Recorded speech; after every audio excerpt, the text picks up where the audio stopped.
All right, we are live. So, as always, unscripted, totally live. I do have some notes in front of me, so I will be sharing notes with you along the way. If I'm looking down, it's only because I'm checking those notes to make sure that I don't miss anything. We'll give everybody a moment to come in on the chats. Remember, subscribe to the channel if you want to join the chat. You're going to notice that there's a welcome section in the chat, and then there's also let us know where you're joining us from.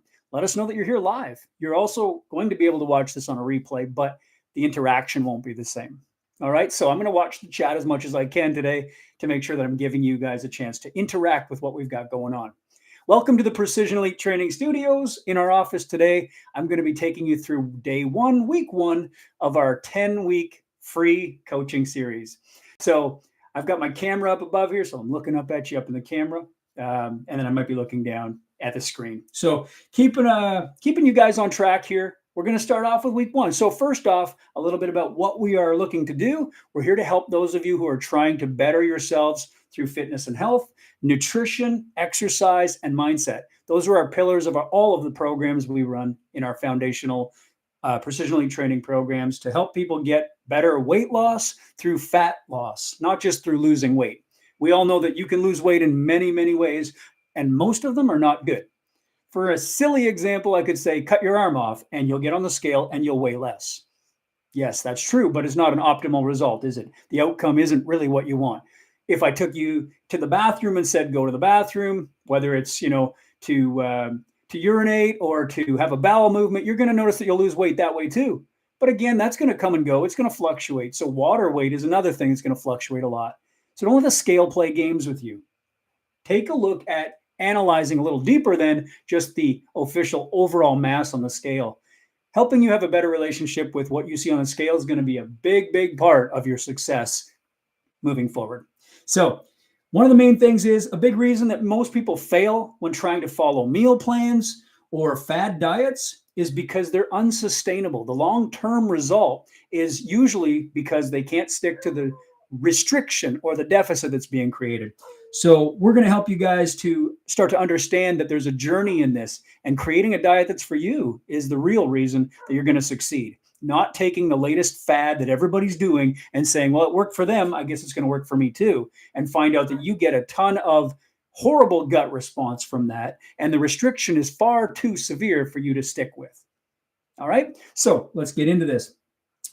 We value education the most, and that's really a part of giving you the chance to learn things that you can apply. So if I teach you anything today that you haven't heard before, you have to take that information and apply it. If you don't put implementation and action over information, then you're just going to keep collecting information that's going to pile up and be more likely a stress, because it's like clutter in your brain. You got all this information that you're not using. In business, in health, in everything, if you have the information to do something that's going to move you forward, you got to take action. So I'm going to ask you today to take action on 3 bullet points that I'm going to give you at the end of our little session here today. All right? And so get your notebook ready, get yourself a pen, and get ready to write down a few things, because today's episode, week one, we're going to begin with an actionable step that you can take. And this episode is going to be titled, Out of Sight, Out of Mind. So what do I mean by that? Well, let's think about it as an example. I have a beagle.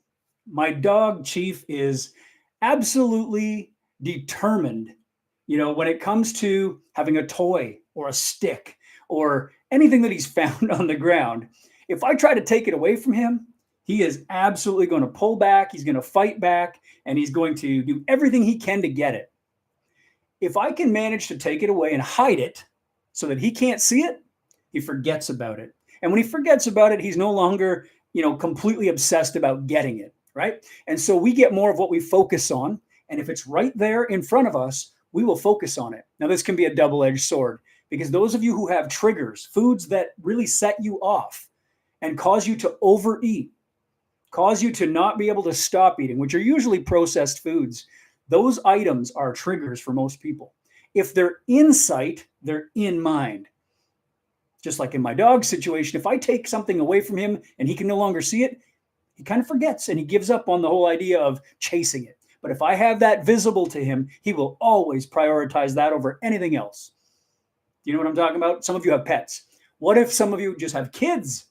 How many of you know that if there's something the kid is focused on, whether it's a toy, hey, let's take you to the store, right? Go to the store and bring a kid into the toy section. And you're guaranteed that they will not stop hounding you until you buy that toy. Or you go to the cereals aisle or wherever their favorite food is, and they will hound you until it's in your cart to bring it home just so that you can appease them, right? If it's out of sight, you don't go down that aisle. You don't take them to the toy section. You don't go down that processed food cereal aisle where they lose their absolute mind and freak out on the floor. Some of you are laughing because you know what I'm talking about. If the kids are literally losing their mind, it's because they're focused on something and they will not stop until they've convinced you to get it. In exchange, they'll stop throwing their tantrum. Your body's going to do the same thing with processed foods, especially high sugar items.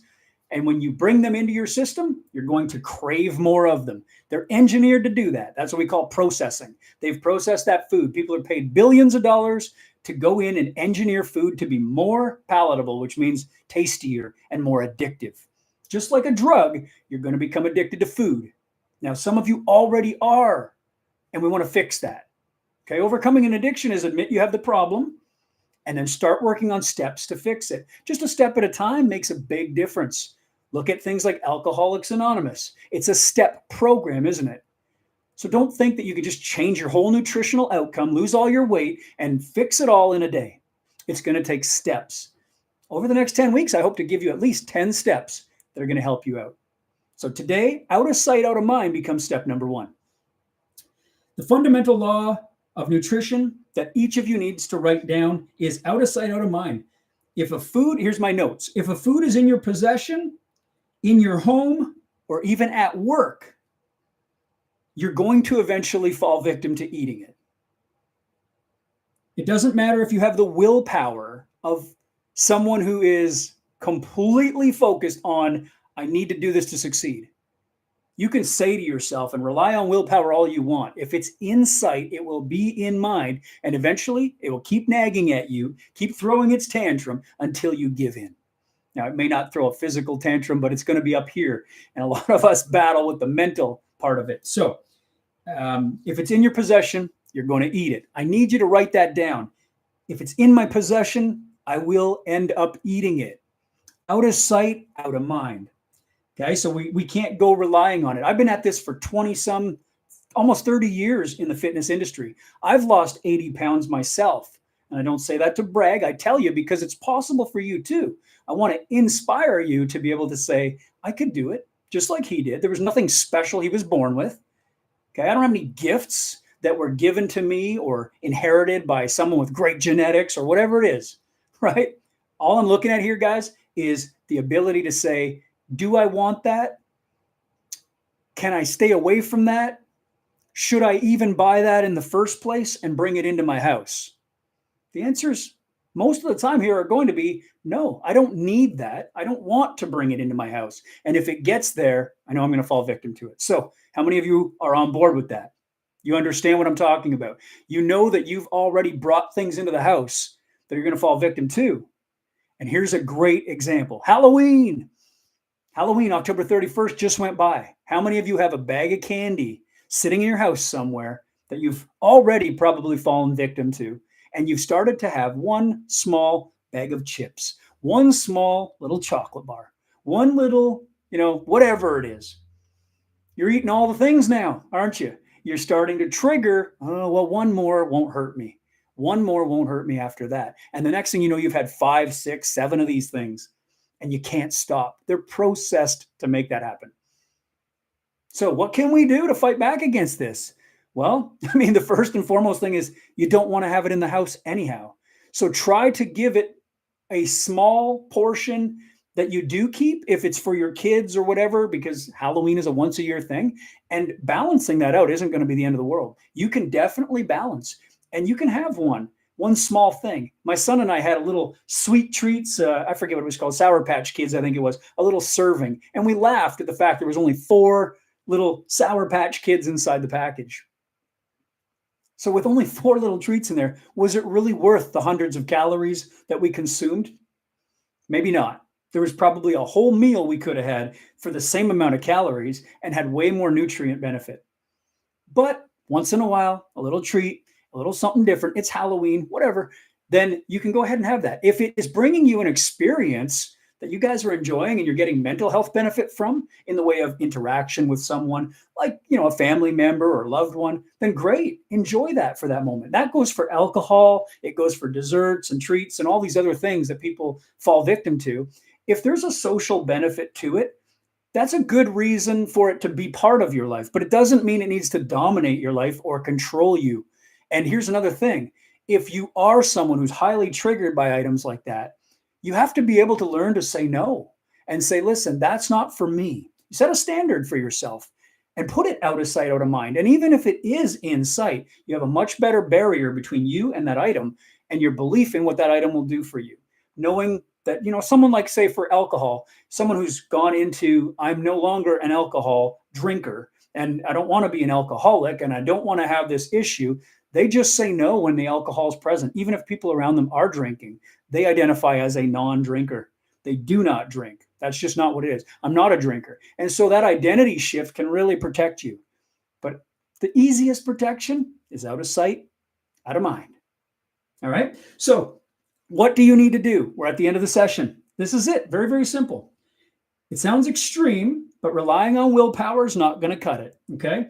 So in my notes, I've written, give yourself the best chance by setting up your environment for success. And this means going through your home first. Cupboards, fridges, freezers, pantries, wherever you keep food stored, you've got to go through there and look at what needs to be out of sight, out of mind. Clean up your environment. Okay. You're going to need to go in and take processed food items and you're going to need to get rid of them. Now, for some reason, some people still want to keep them in because it's for the kids. Well, I don't know if you're trying to be healthy for you, but if you are and you're making separate meals for you that are healthy, but you're feeding your kids the processed food that isn't healthy, are you really trying to help your kids get healthy too then? Or are you looking to provide them with opportunities to get unhealthy? And I mean, we're hearing about rampant rates of youth and diabetes and things that are leading to long-term like Alzheimer's and dementia. It's all processed food, sugar related from the gut to the brain. So are we really nurturing them for a future of success or are we feeding into what's going to become long-term damage? You know what I'm saying? So why are we even keeping these types of foods, or if we can even call them food, in our pantries, in our cupboards? Start cleaning things up. Okay. And you can begin with the Halloween candy. Start Ziploc portioning. If you need to control the portions for now, that's a good option. It's a start. Maybe take some of it, put it in the freezer. It'll be there for the odd time that you might want to use it. But ultimately, getting rid of it is the best way to go. So you could always give it away or throwing it out. Now, again, a lot of people are against throwing food out because, we've always heard that there are children starving in other countries and we do not want to waste food. I totally get that. I grew up on the same, the same rule and the same standard. We don't waste food. We clean our plate. So if you're not throwing it away, you can give it away. But when it's processed food that's damaging and what we consider toxic or poisonous, why would you even want to give that to someone else? These foods shouldn't really even be manufactured in the first place, but they are because it's a billion-dollar industry. We want to get you moving towards whole foods, healthy foods, and we're going to talk about that in the weeks to come. But most importantly, folks, if you're watching this video right now, I want to help you succeed. And the first thing you need to do is clean the cupboards, clean the pantries, clean the fridges out. Go through and remove the items that aren't going to suit you. And you can't control everybody else's choices. So if your husband, wife, son, daughter, grandkids, whatever, most kids don't get to choose. It's you choosing for them by providing it. Don't be the person who enables. Don't provide those items. If those people want those items, let those people go get those items. Now, they might have to walk to the store to get it. That means they're going to get some exercise while they walk to the store. That might go for you too.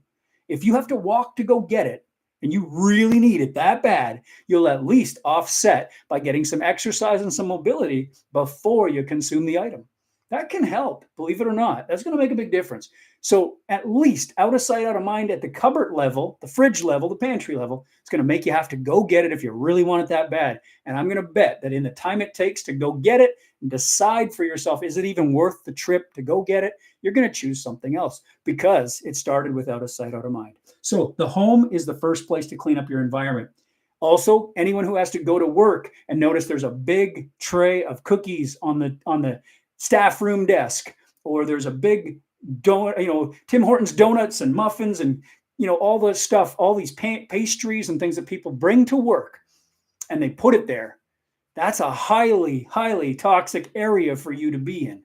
Try to avoid that area. Call that a cleanup of your work environment. Maybe you eliminate yourself from that workroom altogether, that lunchroom, or wherever those things are being put, if they're a trigger for you. If they're not a trigger for you and you identified as someone who doesn't eat that sort of thing, then great.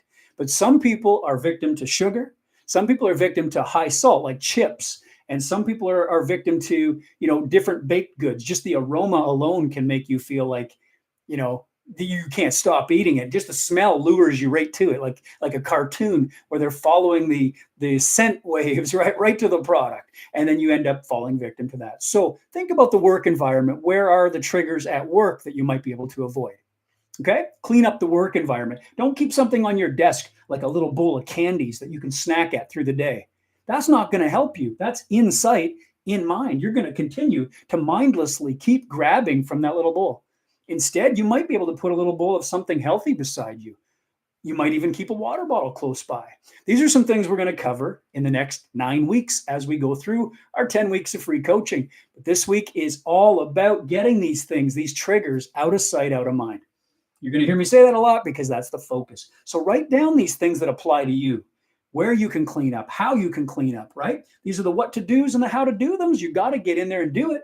And start there. So going through and throwing out all of what we would consider junk that isn't whole food and supporting your health and your fitness, and as a trigger. And by trigger, we mean it's going to set off a series of events that are going to be detrimental against the result you want. Okay? So you know what your triggers are. You know them better than I know them for you, because each of us has different triggers, different items that set us off. And, even the chip companies, what is the slogan for Lay's? Lay's chips, right? What do they say? I bet you can't eat just one. What does that really mean? They already know they've processed it so well that you will be addicted after you eat the first one. And that second bite and that third bite. And then you're going to mindlessly just continue with your hand in the bag until the bag goes dry. Then what do? Tip it up and try to get the crumbs out of the bottom. Absolute addiction.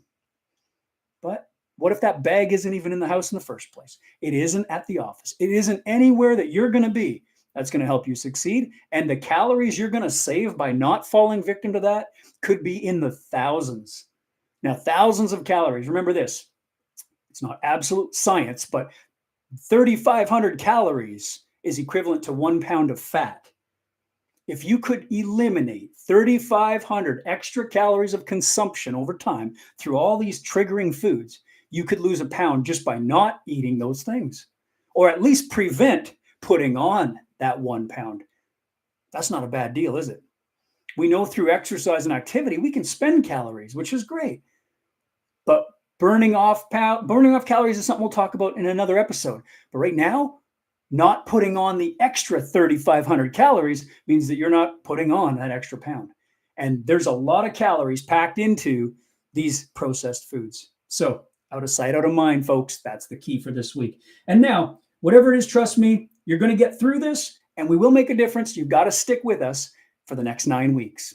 Okay? I'm going to give you 3 actionable points before we leave so that you have something to work on this week. And here it is. Point number 1, your environment is the key to success. I want you to go into your kitchen now and take away any of the items that are processed that you have fallen victim to. If you need to move it because it's not yours, I want you to identify with this is my husband's or whatever, and move it to a different space that you don't go to. Now, maybe it's a pantry or it's a fridge downstairs or whatever, and you're going to explain to them that I moved that for protection of my own addiction or my own trigger. I've moved it for my safety so that I don't dig into that. I'm trying to get healthy. I'd love your support, but I'm not going to throw this food out because I know you enjoy it or whatever. Let them make their own decision, but also show them and lead by example that you're actually trying to get healthier. It'll be amazing when you have support from everybody around you. Your support system starts here with Precision Elite Training, and it's free. So you can't get any better than what you're getting right now. And that's why I'm really happy you're here with us today. All right. So, point number one, go to your kitchen, clean out those items, move them if you have to, or get a garbage bag and throw them out if you have to. Okay. If it's processed items, they're not serving you. Number two, throw away the trigger foods at your office or your workplace. If there's anything around that you need to get rid of, immediately move it. If it's a staff room, stop going there. Or when you go there, find a seat farthest away from where the aromas and the items are placed. Move away, get yourself out of the environment that is causing the breaking down of your process towards better health. Okay. You can't heal from the place that breaks you. You've got to leave that place. You've got to move to another space and create a new identity for yourself. Remove it from the temptation. And number three, write this down, and it's very important for a lot of areas. Do not rely on willpower alone. So many people think, oh, I can have it there. It's not gonna affect me. I don't eat that sort of thing. There's gonna come a time after a hard day's at work or a relationship issue, a fight, or something that sets you off and triggers you, and you're gonna say, for comfort's sake, I went and I had that. And you're gonna make an excuse as to why you had it. Whatever has happened has triggered your reason for having it. And as soon as you have it, in come those extra calories that you didn't want and you know don't serve you. But they were there. They were available to you, right? So don't rely on willpower. Write that down and make sure that you say to yourself, I do not operate on willpower alone. I set myself up with actionable steps and I created an environment that will allow me to succeed. That is session one for this week. I hope that you guys have enjoyed the coaching. I know for myself, I've applied these things for years now. I don't keep these items in the house and they help me to succeed. I want that to work for you too. As I said, there's nothing special about me. It's a matter of habits and consistencies. And if I can help you create those, we're going to win this battle together. So if you want to lose body fat, you want to build muscle, you want to get better workouts, you want to get better sleep, you want to create more confidence, all of this is going to happen as we put down the next 9 steps in this program. But this week, you start with step number 1. So it's been a great 20 minutes or so together today. I appreciate you and your time. I'd love for you to comment down below in the comment section as to where you are listening from in the world. We love to connect with everybody out there. And I want you to know that if you wrote down some notes today, let us know in the comments which note really hit home the most for you. Which one of them you're excited about starting right now, implementing immediately. And as we continue to grow as a company, you continue to grow as a testimonial of what we have to offer, years of experience in this industry. We will all together win. And our subscribers list will go up, which will help our channel grow, but also help more people out there in the world. So do us a favor, subscribe if you haven't already, turn on the notification bell so that you don't miss any videos that we have that go live or come out in the future. Okay, so you'll get notified. And then also make sure that you comment in the section to let us know where you're from, what you learned from the session, what you're going to apply, and please share. Share the video, share the link to your social media or to anyone you know specifically who needs this information. Maybe they have a very toxic environment that they're living in. And we're talking about food, right? But maybe it goes beyond food and you can still use these tips for a lot of other areas of your life. I'm super proud of you guys. I can't wait to see you again. And I look forward to session number 2 next week. You now have 7 days to start implementing the out of sight, out of mind. And I'll see you next time.